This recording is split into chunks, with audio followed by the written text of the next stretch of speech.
Halo guys, balik lagi bareng gue Akmal di channel Akhir Cerita. Jadi di video kali ini kita akan membahas sebuah masterpiece dari Suburaya, yaitu Ultraman 3 The Final Odyssey. Dan 5 alasan kenapa Ultraman 3 The Final Odyssey ini adalah salah satu masterpiece dari Suburaya. So, tanpa berlama-lama lagi, ini dia videonya.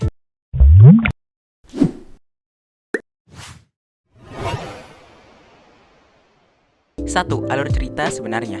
Jadi di film ini kita disajikan dengan sebuah cerita atau riwayat sebenarnya dari Ultraman 3, di mana pada awalnya Ultraman 3 adalah sesosok entitas yang jahat, sebelum akhirnya ia menjadi salah satu pejuang cahaya yang sekarang kita sebut sebagai Ultraman. Saat 3 masih menjadi sosok yang jahat, 3 adalah seorang kesatria terkuat dengan 3 teman lainnya, yaitu Karmira, Daram, dan Yudra. Namun berkat Yuzare, Ultraman 3 membelot menjadi kesatria cahaya yang melindungi umat manusia dan memilih untuk mengkhianati teman-teman jahatnya, juga menyegel mereka di Pulau R'lyeh. Kalian bisa baca sendiri. Di film ini kita akan melihat bagaimana konflik terakhir dari Ultraman 3 dengan teman lamanya.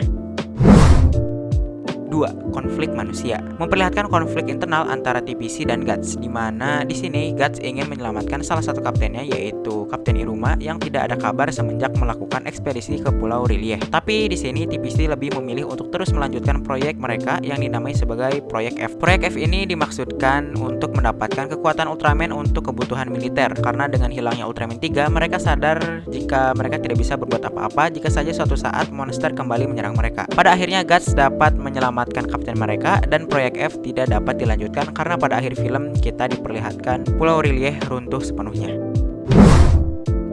3. Konflik Ultraman. Konflik teman lama terjadi di mana dahulu trio Dark Giant merupakan teman seperjuangan Ultraman 3, namun sekarang Ultraman 3 harus berubah dan harus melindungi peradaban. Ultraman 3 akan menunjukkan wujud aslinya dan bagaimana dia akhirnya dapat berubah menjadi kesatria cahaya dengan mengalahkan teman-teman jahatnya. 4. Ultraman tidak untuk anak-anak. Mungkin kita yang sudah menonton film ini akan setuju dengan kata-kata tersebut. Sebenarnya memang ada beberapa scene yang mungkin rumlah di Jepang, namun tidak di negara kita. Seperti menggunakan swimsuit yang memang untuk anak kecil sebenarnya mungkin bagi mereka biasa saja. Tapi di negara kita ini itu tentu saja tidak untuk dipertontonkan. Dan scene terakhir di mana Reina dan Daigo berciuman, dan itu adalah alasan yang jelas untuk tidak memberikan film ini kepada anak-anak. Tapi terlepas dari itu, film ini memberikan pendekatan alur cerita cinta segitiga dan konflik yang mungkin hanya dimengerti setelah kalian menonton film ini saat sudah menjadi remaja atau dewasa. Karena Akmal sendiri baru ngerti alur ceritanya setelah SMP. Dan film ini jadi makin seru gitu jika kita paham alur ceritanya.